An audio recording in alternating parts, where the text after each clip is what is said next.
You're listening to Overwatch Contenders Daily, your path to daily news, scores, and insights into the Overwatch League stars of tomorrow. Here's your host, LemonKiwi.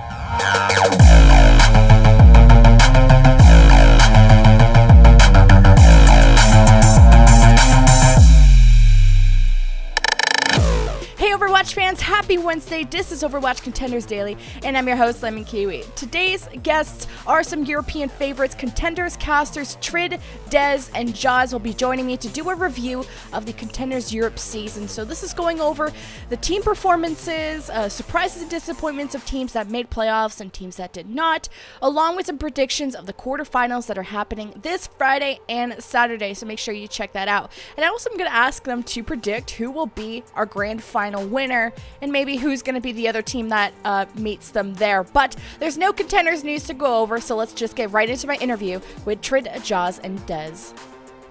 And I'm joined here with the commentators from Contenders Europe. We got Dez, we got Tridd, and we got Jaws, and Leg Day is on vacation, so he won't be joining us. But for those of you at home that missed the regular season, here are the final results. So Group A, Angry Titans, Orgless and Hungry, Snakes, and Young and Beautiful. For Group B, we have Team Gigantti, CIS Hope, Eagle Gaming, and One.Point. The teams that are relegated, unfortunately, are British Hurricane, Bazooka Puppies, We Have Org, and Copenhagen Flames. So, boys, to start out looking at these results, what stands out to you? What were the surprises to you this season?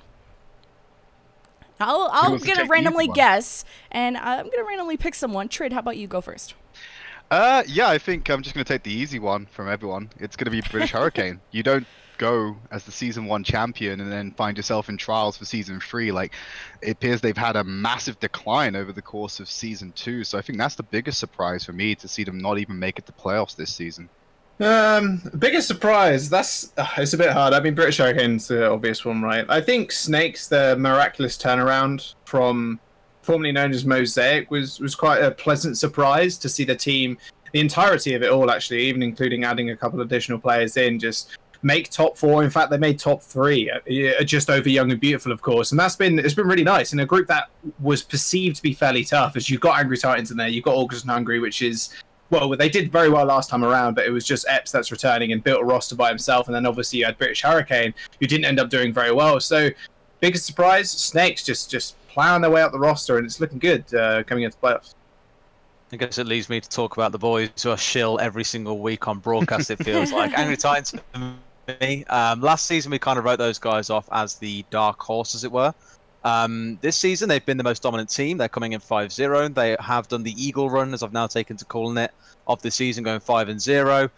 Looking pretty much unstoppable. And I think none of us wrote them off to be a bad team this split, but no one expected them to be this dominant, I think, especially when they were in the same group as Hurricane. As it stands, though, they are the best team coming into playoffs. I wouldn't call it the Eagle run, Des, because that's a very bad omen for the first round of playoffs. You've got to remember what happened to Eagle last season. I haven't even dropped the bomb on you yet of what I'm thinking about that match, so I'll leave it. Oh, no. We'll be talking about that in a bit. We all good. Any other teams stick out to you guys? Anybody from relegation? Not relegation. Yeah, I'd say One.Point. Yeah, being a trials team coming up all the way through, and Malzasa being the kind of lead of it all is really nice. Honestly, it's cool to see trials teams make it through to playoffs. But the problem is they're facing Gigantti in the first round, which is going to be the toughest and tallest order you could ask for in honesty. But they proved fairly well against tanky compositions that Gigantti have thrown at them. It's just when it comes to everything else, they just don't seem to have it down just yet. It's going to be a scary game for them. Titans, I mean, it's hard to bet against the Titans, but like One.Point, I believe they do have a little bit to root for there. I do think that they can take a couple of maps off. If Angry Titans don't come out showing their A game like they always do, then you know they definitely stand a chance. But One.Point, coming from coming up all the way through to trials, then into contenders is looking good. I mean, this is what we want teams to do, right? They start in that open division, work their way through trials, and then prove to everybody that they should be here, and that's exactly what One.Point have done. Well, I guess that does bring us to our next topic, thanks, Jaws, of that first quarterfinal match of Titans versus One.Point. So, Jaws, not really sure about how One.Point will do against Angry Titans. I mean, it's kind of hard to cheer against Angry Titans, but Tridd and Dez, what do you think of that first match? Blizzard are going to have to put a mature content filter on that stream. It's not going to be pretty for One.Point, I don't think. Or they may have to contemplate putting it onto another site that's not Twitch, because it's going to break some TOS, what's going to happen to One.Point, in my opinion. Dez has already said it. Angry Titans are one of the most dominant teams in the Contenders season, if not the most dominant team. We only really find that out until they face up against Team Gigantti, which honestly is a strong contender for a finals match. Angry Titans just seem to have a really solid grasp of what they need to be doing in this current meta. And of course, we've had that patch change come in, and by all accounts, from speaking to coaching staff on the Angry Titans roster, they know exactly what they're doing with this new patch change coming in. So if I'm One.Point, I'm frightened, and I'm already packing my bags to leave Contenders. Oh. Wow. No, At least they BM, but I'm just letting you know. I'm just letting you know. Yeah, the one thing I think you have to consider with One.Point is that they've only gone one series without taking a single map, and that was the one against CIS Hope. They got 4-0'd in week 3. Every other series has gone at least one map in their favour. Obviously, if they won, they got more than one. If they lost, then there was at least one on side. They showed that against Gigantti, and I think they surprised everyone, actually, in that week when they had the situation where the first week we'd seen them play against We Have Org. Bit of a trials clash. Teams are going to basically play the same sort of style they've always played in trials. Their first test was against Gigantti, and I remember on the first map in particular, on Garden, actually, I think it was, on Lijiang Tower, they actually beat out Gigantti first in the whole Goats comp, or 3-3, I prefer to call it 3-3. Tridd's a big Goats boy, it's entirely up to him. Yeah, One.Point have been quite surprising. I think that's what Dez was going to say. They've impressed a lot of people with their ability to play the game and take maps off of some of the stronger opponents in the group. Dez, you're back. Pretty You're no much. longer a robot. Is that pretty much what you were going to say? Yeah, why not? Sure. Oh. Pretty much that's for a nutshell. I think they've just got the capabilities to surprise teams. So whilst I still think Angry Titans will walk away the winner, I'd be very surprised if One.Point, if they don't threaten one map, I wouldn't actually be surprised if they take a map away full stop.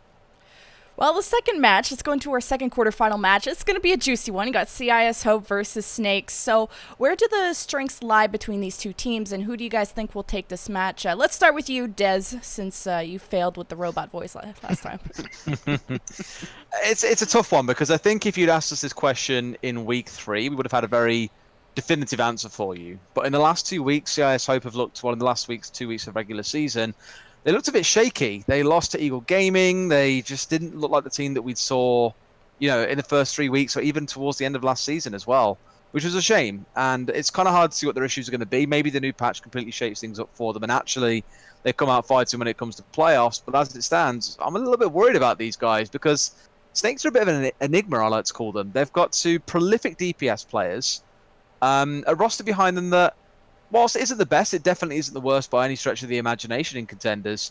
And I think if on a good day you find Asking and Zappy are on their A game, they might again just surprise CIS. And to be honest with you, given CIS's most recent results, I almost want to say Snakes are going to take this one, as much as it pains me to say that.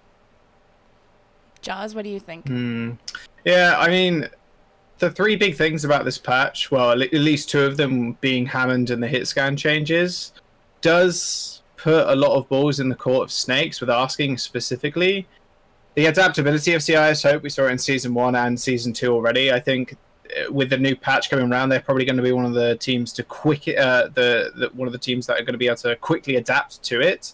With Hammond, he's very interesting in the way he works in a team, and I think the way that CIS Hope are going to play him is maybe stick them in 3-3, or even just go not full dive, but have Unfix maybe on the Widowmaker, and then just go run at Snakes and run at Asking, kill him, and then the rest of the team is going to kind of fall apart around him. We've seen Christopher do great things and peeling for the rest of his team this season, which has been great, but I just don't think you can peel from the pressure that things like Hammond can bring out, and just the amount of dive that CIS Hope can utilize. And as well, you got to remember, this team is been changing compositions week on week on week. We've seen now more than one person play on Mei. Mei got a buff as well in the fact that her right click doesn't get affected by damage drop off now as well. So that could be potentially a big thing for them. They're the only ones in the league right now that are playing Mei to somewhat success, mind you, as well. So I think you just focus Asking of CIS Hope, and I think they've got the ability to do that. And I think they know that as well. I think they know that in the back of their mind, that the person you have to shut down is Asking on that roster.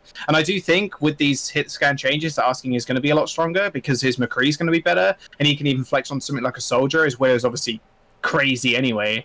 But I don't think there's any way CIS Hope do lose it, because Snakes, even Snakes historically have struggled adapting to patches and adapting to metas and what teams are bringing out, because we saw them as Mosaic last time, and when we saw so much quad tank, and they were very slow to kind of adapt to that, even playing dive into it on things like Horizon, which is a bit questionable sometimes, and it was just a bit of a weird situation that they put themselves in, not being able to adapt so quickly. And with a big patch like this, I think CIS Hope are going to have the upper hand just on that alone. All right, so Tridd, you're the tiebreaker. Des says Snakes, and Jaws says CIS Hope. Where do you lie? I think this is one of the hardest matches for me to call out of the quarterfinal draw. Honestly, I think I have clear winners in my mind for each of them. When it comes down to CIS Hope and Snakes, I look at it. I try to look at it very simply. It's the fact that I think Snakes wins out on DPS, while CIS's Hope's DPS players aren't bad. I think that Asking and Zapre are just two of the best we've got in contenders right now. When it comes down to tank play, though, I think CIS Hope will walk all over what Snakes can throw at them.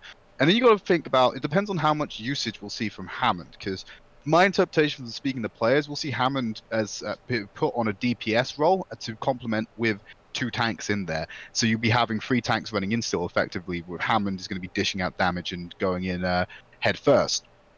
So I think that if you're going to be seeing tank focused compositions with Hammond included, I think CIS Hope might come out on this, but there's a lot of uncertainty about how we're definitively going to see Hammond be played, and I think that's the use of Hammond, or the lack of it, could be a determining factor between the matchup. But I'm going to err on the side of caution, and I think we're going to see CIS Hope take this series. But I think this is probably going to be the closest one. Ooh, the closest match, so therefore the best one. But I mean, you guys are pretty split. Not necessarily. No? Not necessarily. Close doesn't always mean the best. That's the answer, Tridd. Oh. What do you mean? What do you mean? Say, oh, it's been really close. It could go either way. No, I genuinely think it's going to be close, but I think CIS Hope are going to win it. I'm not backing out giving you a definitive winner here, you Mozart. I mean, all right, we'll see. Guarantee you post-desk, if it Snakes, you walk away, you'd be like, oh, we did say it would be close at least. You just know. When have I tried to do that on desk afterwards if I've got a prediction wrong? We embrace it. We embrace our wrong predictions, my friend. You guys can fight each other on the desk of who's right and who's wrong, but let's go on to our next match. Team Gigantti versus Young and Beautiful, and another one of those matches. It's hard to root against Team Gigantti being undefeated this season, only dropping 2 maps. Young and Beautiful kind of barely slipping into playoffs with the whole Hurricane Game 5 situation that happens. So, but at least Young and Beautiful have new DPS players, so we'll start with you, Jaws. Does Young and Beautiful have a chance here? I don't. I think KSP and Track are going to have to really pull someone out, because there's no way they win on tanks. There's no way they win on supports unless Exarath just gets his fragging pants on. There's just no real hope for their front line, I don't think. I think it's going to have to rely on Track and KSP to really just dig their heels in and go deep, because Gigantti have just looked so good this season. They have looked better than Angry Titans in their consistency. They've looked a bit... In the last 2 weeks, they did look a bit shaky against lower seeded teams. However, they just still managed to pull it back. And their execution of combos in this meta is just second to none. They are honestly the best at doing it. There's the Gigantti combo. I mean, you call that for a reason, right? Because they are so consistent at pulling it off. RCK can play anything as well. Even with this new patch, it seems a bit... It seems strange to say that they wouldn't still run the thing they've been doing for the entire season. I think maybe you flex RCK onto something else, maybe, because hit scan is coming back. However, it's just too good. They're just too good at tanks. And if you're too good at tanks, there's no way a team, unless a couple individuals do end up popping off that have weaker tanks, then there's no way you're going to be able to win that out. I don't think there is right now. And I think it is going to rely on Track and KSP just shooting and making sure they can kill the supports, because as soon as you do that, Gigantti will crumble. But it's actually getting past them, because Gigantti are just going to run into you. They're just going to run into you with Xayah, with RCK, and they will just mow you down, and there's really nothing you can do about it. They're a very pressure team. They just like to put as much pressure on the front line as possible, and they will win out tank fights. And I think Young and Beautiful's tanks can't stand up to them. They are good tanks, yes, but in a best of 5, there's no way. There's no way that you can get that level of consistency. And I've liked seeing Danny on a lot more things as well, and even he's flexed to the Xayah, but it's no match for Gigantti's Zarya play in Davin. And even Shadow, if they do want to swap Shadow onto something else too. He can play Hanzo, he can play literally any projectile, including obviously his famous Genji. I don't think Young and Beautiful have really got a chance. However, like I said, if Track and KSP do end up popping off and clicking heads as Widowmaker, it could be a possibility. They've got that in their back pocket, the Widow duel. Davin has been looking really good on the Widow the last couple of weeks, but he's still nowhere near the level of KSP. Or even Track for that matter. So I think it's going to be Gigantti. Right, Dez or Tridd, what do you think? I'll let Dez take this one. There's some shining lights, I think, in the darkness for Young and Beautiful. And let's not forget as well, for 2 seasons in a row now, Young and Beautiful have had very, very scrappy ends to the season where they've relied on external results to get them into the top 4. They were the only team to qualify last season with a 2-3 scoreline. This time round, they were waiting on essentially the British Hurricane and Orgless and Hungary match, which Orgless and Hungary very kindly, I suppose you could say, gave them the win, so they managed to keep themselves in the top 4. But it's been a very tough time. They've had constant roster instability. Math was one of the big star DPS players we spoke about earlier on this season who had to step back. They've had to get new players in. KSP obviously joined them quite late on as well. They've never really had time to really settle as a team, I think. And after, I think, the final week where they kind of counted themselves as out, that would have had a bit of a mental toll on the players. And the 2 guys I'm looking at really to carry them through, if they're going to have any chance of winning this match out, it's going to be Exorath on the Zen. Spoke about this guy a lot, but more than confident going against Tracers, and he's coming up here against Davin, who he's one of those guys who you think of as a consistent Tracer player, a very stable player, a very safe player. In terms of someone who's going to pop off and mow down the whole team, only if the stars align, I feel, is the problem with Davin. It's the same with his Widowmaker. When it goes well, and when he finds himself in a situation to pop off, he does pop off. Consistency is his issue, and that's where I think there can be some question marks around a potential in and a way to break through the armor of Gigantti. The problem is, as a unit, Gigantti is a team of 6, nearly unstoppable, and I think this patch is going to favour them quite well. Orisa coming in with a small buff as well. Shadow plays a lot of Orisa. I would not be surprised to see them rolling out a few more comps, trying to go for their crazy quad tank double shield hold on first point assault maps. They seem to love it, and they've made it work once. Maybe they'll try and go for it again, although it was very, very close to the wire last time round. Gigantti, though, the last few weeks, 4-0s the whole way through. I think they're going to walk away with this one, no questions asked. If Young and Beautiful get even a map, I would be surprised. Oh, so not a close one. Tridd? Not for me.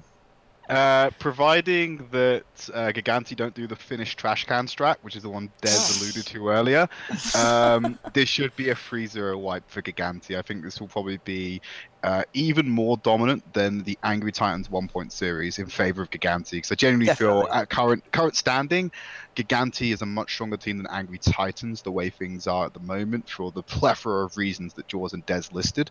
Not necessarily directly relating to their comparison with Angry Titans, but more about how they are in the form at the moment with terms of their ult combo uses. The Gigantti bomb is a signature move of theirs, almost a finishing ultimate move for them, and they put off, they're one of the only teams to do that consistently. And then you've also got to account for the amazing tank play they bring to the field, but then they've got that pocket Shadow. If all things go wrong and the tank play's not working, they can just funnel everything into Shadow and do what Young and Beautiful did last season, but they're putting in much better resources to allow Shadow to pop off, so the results are going to be infinitely better. I don't see a way Young and Beautiful win this series at all. But could they take a map, I guess? Okay, so can they take a map? They could take Volskaya if Gigantti do the Finnish trash can strat. Oh, come on. They managed to make it work once at the very least. Once? How many times have they done it, Des? Hey man, I'll give him now. I'll give him another go, because the buff with the Orisa thing does mean they get... You play for Bongo, when the Bongo comes online, you win, end of story. There's no stopping you with that 50%. It takes you way too long, though. Yeah, you waste so much time getting to that stage. But they will get it, they'll get it now in 2.5-3 minutes as opposed to 3.5 minutes. So it might actually work out in their favour, if they manage to get it going right. They just run 3-3 into them and just roll them. It's so much easier and quicker. To be fair, the one criticism I've always had of Gigantti, and the reason why I've always been more of an Angry Titan shield than a Gigantti shield, is Gigantti...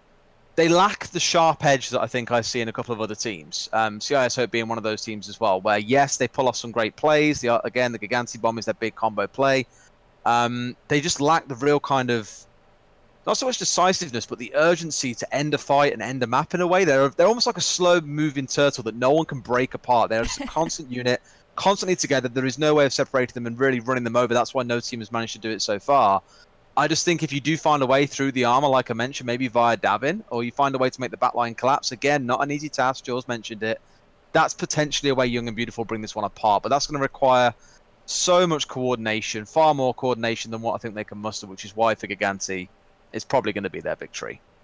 Well, Slow and Steady wins the race with that one, even if it's slow. But final quarterfinal match. This is going to be a juicy one, less one-sided than the other ones. Orgless and Hungry versus Eagle Gaming, where Orgless and Hungry look really good this season, you know, the Game 5 against Hurricane, and they've only lost to Angry Titans. Eagle Gaming, though, has been a question mark to me. We've talked about where is their dominance this season that was maybe compared to their last season.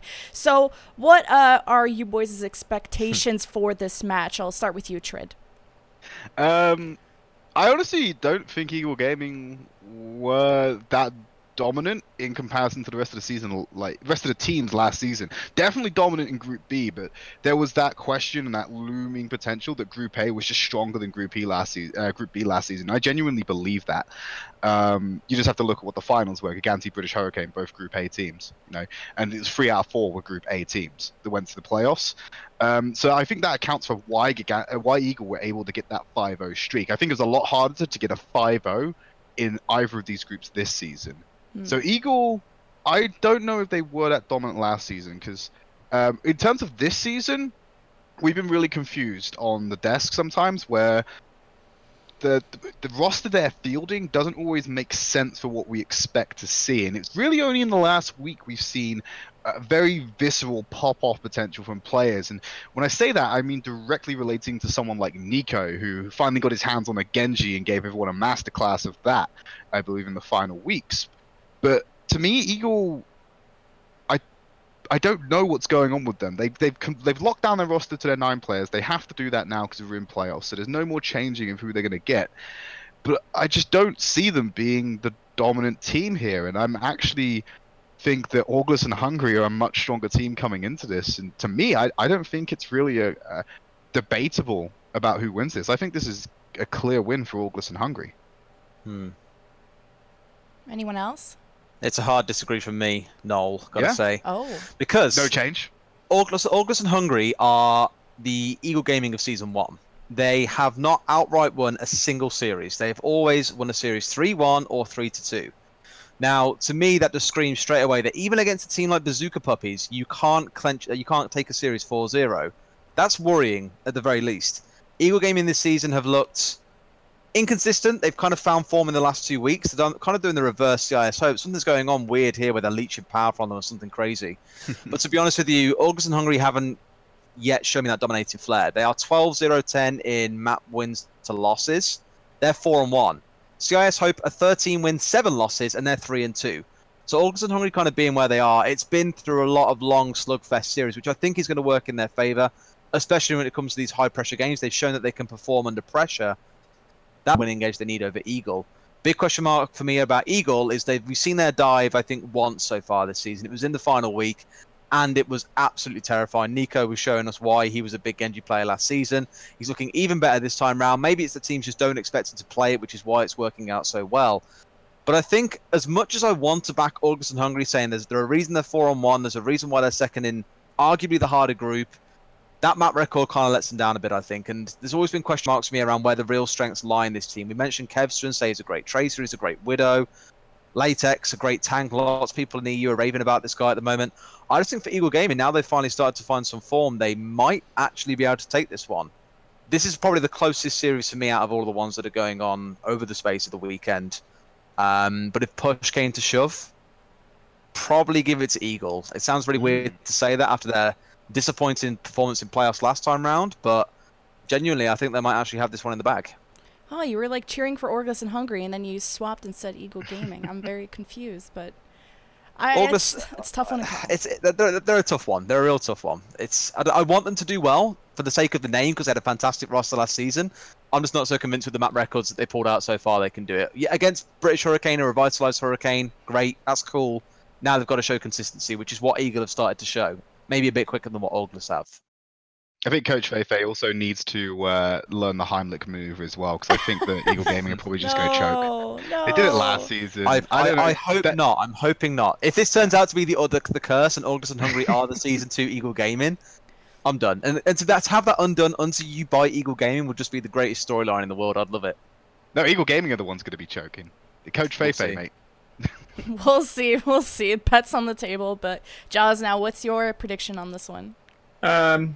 So Eagle have relied a lot on tanks this season, a lot more than they usually do, and they're a very secretive team. So I'm not too surprised to see people like Nico pull out Genji in the last moments of the season, the regular season, that is. So it's going to be not even up to Latex or Leodids here. Definitely not. I think the idea that Orgless want to run with is just making sure as soon as they sniff out what Eagle Gaming are going to do and just match them on it straight up. You just go, if they go 3-3, you go 3-3. If they go double sniper, you go double sniper. Because I think individually on paper, I think Orgless and Hungry individually better than Eagle Gaming, apart from maybe the tank line, where Super Pluke can get amazed, might be able to get away with just running headfirst into Leodids and Latex, even though they've proved that they're a fucking crazy duo together in the Zaya and the Reinhardt. So they just match them straight up, because Eagle Gaming, unless they've got something crazy up their sleeve with this Wrecking Ball, then I'm not entirely sure where they're going to stand. Because I think Orgless and Hungry are going to be able to pull off something like this, because the way they've used 3-3 and the way they've also flexed Kevster and Casper onto things like Pharah and Widowmaker and Tracer, I don't think Eagle Gaming can actually come up and match that at all. So if you just kind of mirror comps, I don't think Eagle Gaming are going to have a leg to stand on. And then at the same time, Orgless and Hungry, if they do try to decide to just go counter, they can just put Casper on Pharah and Kevster on Tracer, and then you completely shut down Nico, because Nico can't really kill a Tracer unless he's really lucky, and the Tracer's not really going to be dueling him. So Nico has to make a decision. Does he try and kill Tracer, Kevster on Tracer, or does he like deal with frontline or Orgless and Hungry's backline in Epps and Denia? And Epps has been just fucking great anyway. And then you obviously have Casper who can go on the Pharah. So I think you run mirror into them until Eagle Gaming just collapse, or if Orgless and Hungry do want to go counter, they can. I don't think there's any way Eagle Gaming are going to come out of this alive. Not even just on the not even just wave the white flag now, boys. Not even just on the curse. I just think individually Orgless and Hungry's players are just a tad better. I think the one thing Eagle Gaming could try and do is just funnel everything into one player, that player being Nico. Even have like Ana we've seen a lot more nano boosted DPS from Eagle Gaming than we have anybody else. So you want to put them on Ana and then just nano boost Nico and then hope he can just hard carry on that. Because Eagles Gaming's plan is then not to match Orgless and Hungry in the field and just play around their one strength in the fact that Nico can and will always be a very, very good Genji. Because then you can eliminate the backline extremely simply, unless Ebbs pits Ana and then just, miracle sleep darts him or whatever. But right now, you're not going to be able to do that, because if you just focus down the support line, the tank line's going to crumble, and then it covers up for some of the weaknesses that you're going to have in your tank line if you're Eagle Gaming. So funnel everything into Nico, push and kill Epps and Denia, and then Leodids and Latex will just fall to Super Pluke, no worries. Super Pluke can get amazed, no worries. I think that's the Eagle Gaming's plan coming into that. Fuck knows what they're actually going to do, though, because they just it feels like on the day, it's just like, okay, they're just running this. All right, cool. Okay, turns out they're really good with this. Why haven't we seen this before? It's because they're super secretive about literally everything. But Orgless and Hungry have done extremely well. I don't think the map score or anything like that has a lot to do with it. I think it's going to be down to just matching comps for Orgless and then Eagle Gaming just funneling everything into Nico. But Orgless and Hungry, I think, will come out on top. Eagle maybe take a map, and I think they'll take a map on Escort, potentially, because that has been their strongest game type by far. But Orgless, yeah, they just roll over the game, I think, here. I got a question mark for you around the whole mirror comps, in that when we saw Orgless and Hungry play against Snakes, they literally played Pharah Hanzo into each other, expecting the other team to run 3-3, and neither team did.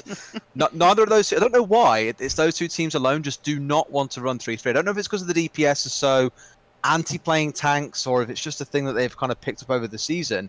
Orgless and Hungry don't play tanks. It is literally anti-tank versus tank, and I think that's where you're going to see the big fight come out between the two in a way.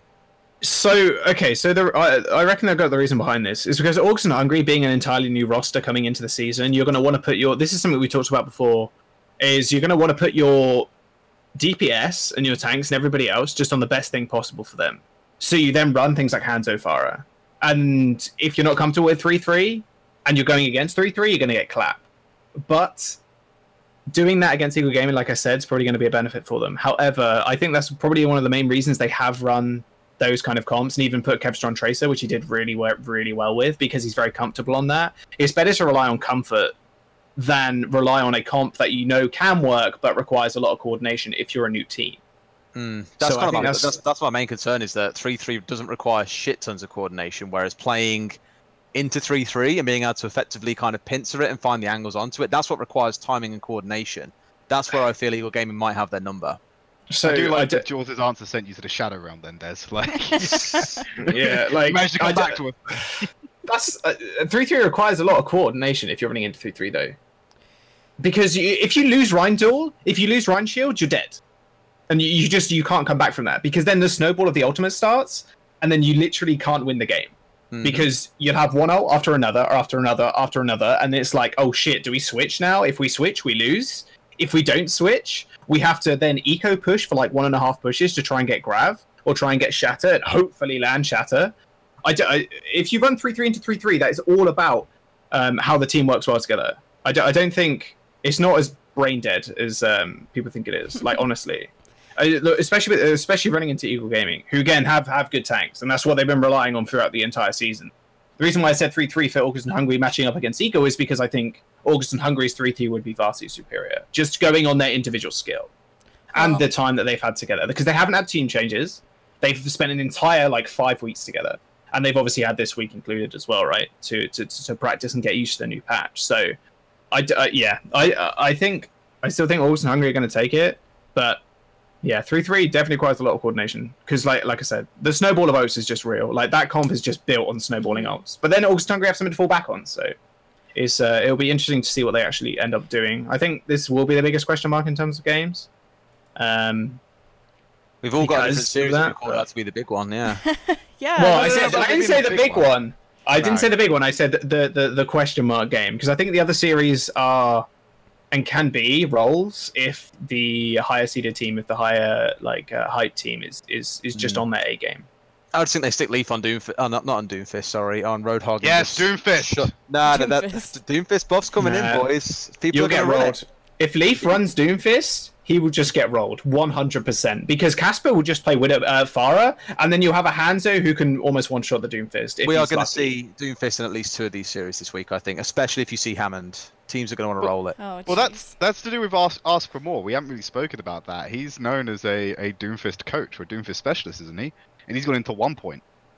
Not quite. So the guy was on a team where they had a Doomfist player. They had Dan on side, so he's been very exposed to Doomfist, and obviously he's trying to make it work. But I was also very aware that with We Have Org, they were a very mechanically gifted team that was still trying to find their synergy together, and Doomfist was kind of their big go-to answer in a lot of ways. Maybe he's learned something from Danny that he wants to bring across to this team. We'll find out when it comes to the games. Well, going back to the predictions part, so looks like this last match is pretty split between you guys. I'm really excited who's going to come out on top and who's going to be right. But now we can fast forward all the way to the grand finals and make a super stretch prediction on, or maybe it might be obvious, but the 2 teams that'll end up there. But the less obvious answer is who's going to win it. Let's start with you, Des. Who's going to grand finals? I think me and Tridd have both got the same answer on this one. I already know. He's like, peace. Angry Titans versus Gigantti. Angry Titans to win it. Gigantti, I think, is who Tridd wants to go with on this one. Gigantti, like I mentioned earlier on, they lack that finishing touch in some areas that I think Angry Titans have. So I think when it comes down to micro advantages, which is what's determined a lot of these big series, it's going to be an Angry Titans win. Jazz, what do you think? I think CIS Hope Gigantti will probably be in finals. You shill. Because I'm not a shill. Not you. Right, Tridd got the thing on. Okay. Oh my god, you got a tie. I think Gigantti and CIS Hope will be in the finals. And it's, again, I think it's whether either of the team is able to pick up Hammond and actually use him correctly, or Wrecking Ball and use him correctly. So Angry Titans and CIS Hope, well, they're probably going to meet in semis. So. No, Gigantti, sorry. Oh, Gigantti, Gigantti. CIS Hope is what I meant. Yeah, Gigantti versus CIS Hope. Sorry. It depends on which team actually wants to pick up Hammond or Wrecking Ball and actually use him very like effectively in a team comp. I've got full faith in CIS Hope to do that. Gigantti the same, because they have the coaching and backing staff in order to kind of integrate that pick extremely well into them on Gigantti's side, and CS Hope has just been historically very adaptive when it comes to patch changes. To win it, I think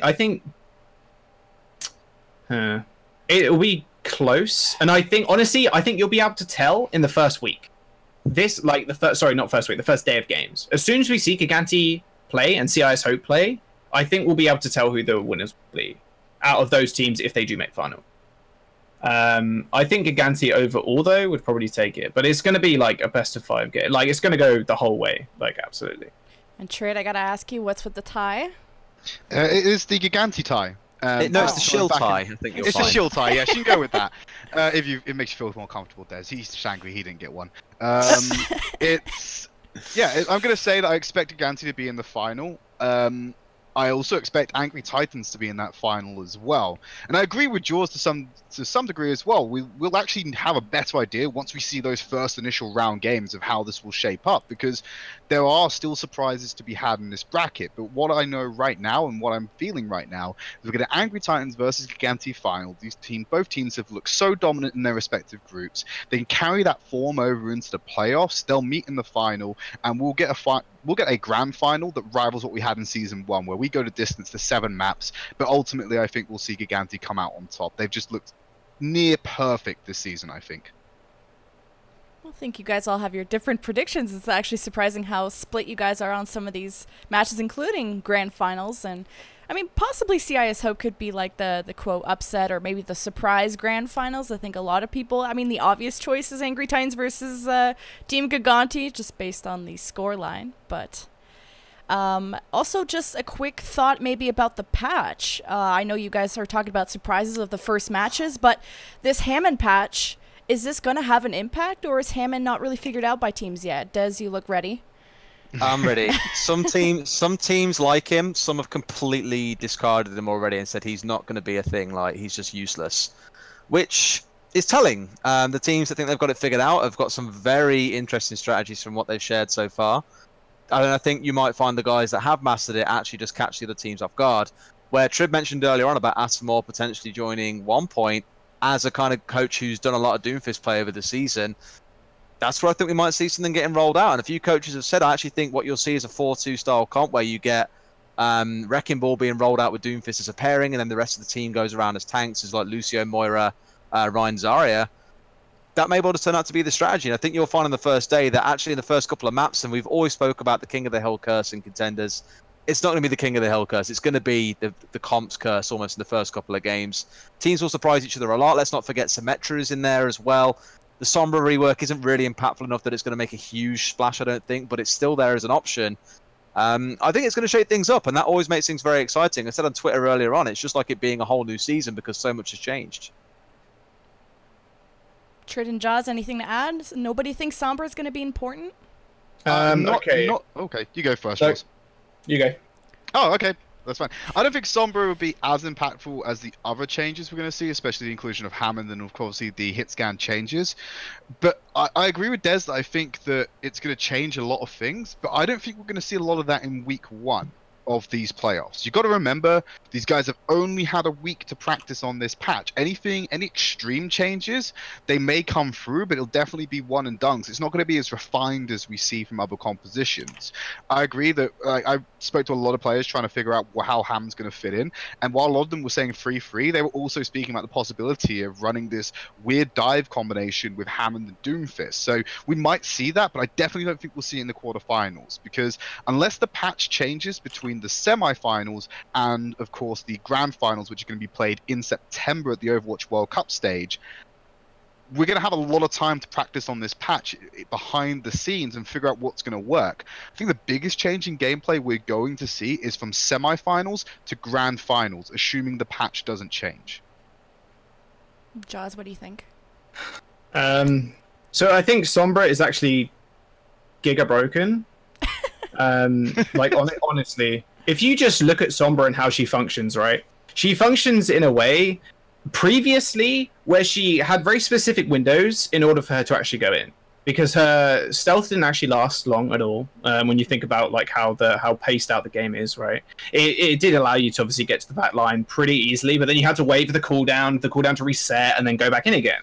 And burst out one of the supports, or at least try to just jump back to one of your to your translocator and pick up a health pack, and then do the same thing till you build up EMP, go in with EMP, your team wins the fight hopefully, unless the enemy team is spread out. Now Sombra doesn't require that much as much like waiting around or downtime, because she can sit in stealth permanently, and that's actually fairly fucking scary if you're a support, because she can literally sit on the back line and sit where the supports are, invisible for the entire time, tell everybody where everybody is. She spots a misposition or an ability use, and the backline, everybody goes in. And then she's there harassing the supports instantly. As soon as that call to go in, the supports are getting harassed, the tanks are pushing forward to try and stem the flow of the oncoming attackers, the Sombra team attacking in. And then your supports are either going to die, or your tanks are going to have to quickly jump back and actually get one of your supports to safety. Because that Sombra has a 60-round mag, which wasn't changed either, which is kind of strange. Personally, I think they should have changed the Sombra mag to be like lesser, because at the moment it's very like spray and pray. You can like easily one-clip a support. It's not exactly difficult if you have like an ounce of aim, which obviously all these players do. And you're going to, like I said, you're either going to be able to one-clip a support, no worries, because your team is just going to push in, and because you have that almost infinite window, because you can stay in stealth infinitely. The health pack, obviously, the change on that, nothing happened with that. You still get the health packs quicker, etc., and it's going to be annoying for the defense if you do hack a health pack. That's quite important to them, but it's all about Sombra sitting in stealth at the back. I think Sombra is going to be extremely impactful when she is used. I'm not sure if teams are going to pull her out like straight up, because it is very easy to tell if someone's running a Sombra. With 15 seconds out the gate, you hold tab. It's a Sombra. I don't know where she is. Oh my god! Like the alternate to kind of stopping that situation from happening when the Sombra just one clips your supports is just fucking run at them straight away with your supports in tow as well, and then just kill them because they're 5v6, and that will end up working because you're 1 DPS down, etc. But the problem is, if you do that on 2 CP, you're probably not going to be able to do that. I'm thinking like maps like Volskaya Industries, where you can literally just sneak around the back, hide on the high ground as Sombra in Viz, just holding your gun to the back of the support's head, and there's nothing they can do because they have no idea she's there. So I think Sombra's going to be extremely impactful. Doomfist as well is going to be pretty good, considering Hammond coming in, because again, if you look at Hammond, the way he actually plays as a hero is kind of like a dive DPS, how a dive DPS would work, in the way that he can propel himself towards the back line, and then even throughout CC. He's also got a crazy shield on him as well. His like Gatling guns are pretty good at close range, especially at melting shields. And he's going to be able to easily kill supports off with those if he ever gets the chance. The whole like Doomfist dive idea with Hammond's pretty cool, but again, it does rely on the architecture of the map being very favorable to Hammond, and slash or it being a Koth map. I think Koth specifically, just because the ultimate area denial is going to be extremely important, and just like kind of stupid. Like they come in, Hammond jumps in, just mines everybody, and then fucks off.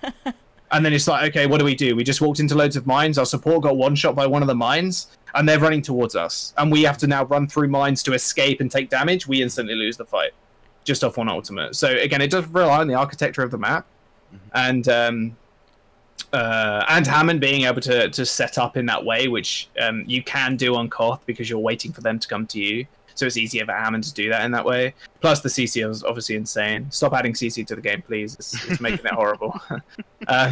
But yeah, I think Sombra is going to be extremely good in this patch. And I think, honestly, with the team comps people are rolling forward with, like, how do you shut down 3-3? Oh, you just chuck Sombra and EMP and everybody dies. So with Sombra having infinite invisibility, she has to be played, I think. There's no if and or buts. She's going to get played at some point because of how strong she is. A mix with Hammond as well. I don't think that's going to be a comp together, but it's going to be stupid good with Sombra in it, yeah. Well, I'm excited for the new patch to come in. I know it's maybe not the best timing, and the players will have to maybe just either ignore it or adapt to it as the matches go on. But you guys seem pretty split on your predictions, and there were some very nice surprises this season. Unfortunately, Hurricane will no longer be the champions, not being in playoffs this season, but there will be a new champion this season, and you guys at home should check out the quarterfinal matches happening this Friday and Saturday. But I'd like to thank my guests, Tridd, Dez, and Jaws, for joining me. Hope you guys enjoyed the interview. I did. Thank you very much for having us. Okay. Well, thank you guys for coming on. This was Overwatch Contenders Daily. I'm LemonKiwi. We're going to see you guys next week.